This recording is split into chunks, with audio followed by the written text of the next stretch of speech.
Friends, ನಾನಿವತ್ತು hair cut ಮಾಡಿಸ್ಕೊಳ್ಳೋಣ ಅಂತ ಬಂದಿದ್ದೆ. ನಮ್ಮ ಅಣ್ಣನ ಹೇರ್ ಕಟ್ ತುಂಬ ಚೆನ್ನಾಗಿತ್ತು. ನಾನು ಮಾಡಿಸ್ಕೊಳ್ತಾ ಇದ್ದೆ. ನನ್ನ ಹೇರ್ಸ್ ತುಂಬ ಲಾಂಗ್ ಇತ್ತು. ನಮ್ಮ ಮಮ್ಮಿಗೆ ಜಡೆ ಹಾಕೋಕ್ಕಾಗ್ತಿರ್ಲಿಲ್ಲ, ಸ್ಕೂಲಿಗೆ ಲೇಟ್ ಆಗ್ತಿತ್ತು. ಸೊ ನಾನು ಕಟಿಂಗ್ ಮಾಡಿಸ್ಕೊಳ್ಳೋಣ ಅಂತ ನಮ್ಮ ಅಣ್ಣಂಗೆ ಕಟ್ಟಿಂಗ್ ಮಾಡ್ತಾ ಇದ್ದಾರೆ. ನನಗೆ ಅವನಿಗೆ ಮಾತ್ರ ಕಟ್ಟಿಂಗ್ ಮಾಡಿಸ್ಬೇಕು, ನನಗೆ ಕಟ್ಟಿಂಗ್ ಮಾಡಿಸ್ಬಾರ್ದು.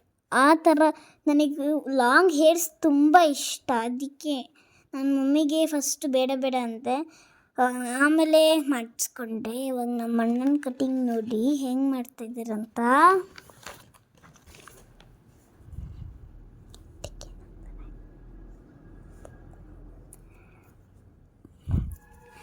ತುಂಬ ಚೆನ್ನಾಗಿ ಹೇರ್ ಕಟ್ ಮಾಡ್ತಾ ಇದ್ದಾರೆ. ಆ್ಯಂಡ್ ಪಪ್ಪ ಸೋನುಗೆ ನಮ್ಮ ಅಣ್ಣಂಗೆ ಹೇರ್ ಕಟ್ ಮಾಡಿಸ್ತಿರುವಾಗ ಒಂದೊಂದು ಸತಿ ಸರಿಯಾಗಿ ಹೇರ್ ಕಟ್ ಮಾಡಿಸಲ್ಲ. ಸೊ ನಮ್ಮ ಮಮ್ಮಿನೇ ಕರ್ಕೊಬಂದರು ನಮ್ಮಿಬ್ರಿಗೂ. ನೋಡಿ ನನಗೆ ಹೇಗೆ ಹೇರ್ ಕಟ್ ಮಾಡ್ತಾಯಿದ್ದಾರಂತೆ. ಫಸ್ಟ್ ನಾನು ಕಣ್ಣು ಮುಚ್ಕೊಂಡಿದ್ದೀನಿ ಮತ್ತು ಬಾಯಿ ಮುಚ್ಕೊಂಡಿದ್ದೀನಿ. ಯಾಕೆ ಗೊತ್ತಾ, ಕೂದಲು ಏನಾದ್ರು ಕಣ್ಣು ಒಳಗಡೆ ಹೋದರೆ ಏನಾದ್ರು ಪ್ರಾಬ್ಲಮ್ ಆಗ್ಬೋದು.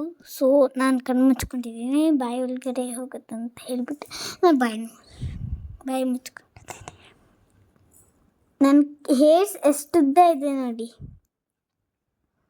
ನನಗೆ ಹೇರ್ಸ್ ಎಷ್ಟು ಫುಲ್ ಲಾಂಗ್ ಅಂದರೆ ಲಾಂಗ್ ಇರಬೇಕು, ನಮ್ಮ ಕಾಲು ತನಕ. ಆ ಥರ ಇದ್ರೂ ನಂಗೆ ಖುಷಿ. ಆಮೇಲೆ ಬೇಕಾದ್ರೆ ಹೇರ್ ಕಟ್ ಮಾಡಿಸ್ಬಿಡ್ತೀನಿ ನಾನೇ. ಇವಾಗ ನನಗೆ ಇಲ್ಲಿ ನಾವು ಯಾವಾಗಾದರೂ ನಾನು ಕಟ್ಟಿಂಗ್ ಮಾಡಿಸ್ಕೊಳಕ್ಕೆ ಬರ್ತೀನಿ ತುಂಬ ಸತಿ. ಅವಾಗೆಲ್ಲ ಕ್ಲಿಪ್ ಹಾಕ್ತಾರೆ, ನನಗೆ ಒಂದು ಲಾಂಗ್ ಕ್ಲಿಪ್ ಹಾಕ್ತಾರೆ. ಯಾಕಂತ ಗೊತ್ತಿಲ್ಲ. ಇವಾಗ ನನ್ನ ಹೇರ್ ಕಟ್ ಆಯಿತು.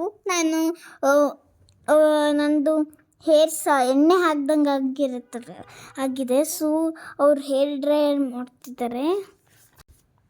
ನನಗೆ ಹೇರ್ ಡ್ರೈಯರ್ 2 times. ಆಮೇಲೆ ಅವರು ಐಬ್ರೋ ಕಟ್ಟಿಂಗು ಮಾಡಿಸ್ಬೇಕು ಅಂದರು, ಬೇಡ ಅಂದರು. ಇವಾಗ ನಮ್ಮ ಅಣ್ಣಂದು ಹೇರ್ ಕಟ್ ಮುಗ್ದಿದೆ. ಇವಾಗ ಕುತ್ತಿಗೆಲೆಲ್ಲ ಇರುತ್ತಲ್ಲ, ಅದಕ್ಕೆ ಒಂಚೂರು ಒಂದು ಮೇಕಪ್ ಬ್ರಷಲ್ಲಿ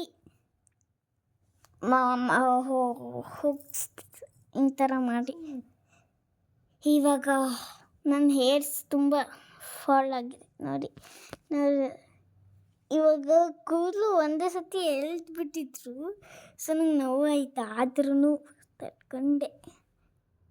ಇವಾಗ ಹೇರ್ ಡ್ರೈಯರ್ ಮಾಡಾದ್ಮೇಲೆ ನನ್ನ ಹೇರ್ಸ್ ಚೆನ್ನಾಗಿತ್ತು, ನನಗೆ ಚೆನ್ನಾಗಿ ಅನಿಸ್ಲಿಲ್ಲ. ಆಮೇಲೆ ತಲೆ ಸ್ನಾನ ಮಾಡಿಕೊಂಡೆ, ಮನೆಗೆ ಬಂದು ಹೆಡ್ ಬಾತ್ ಮಾಡಿಕೊಂಡೆ.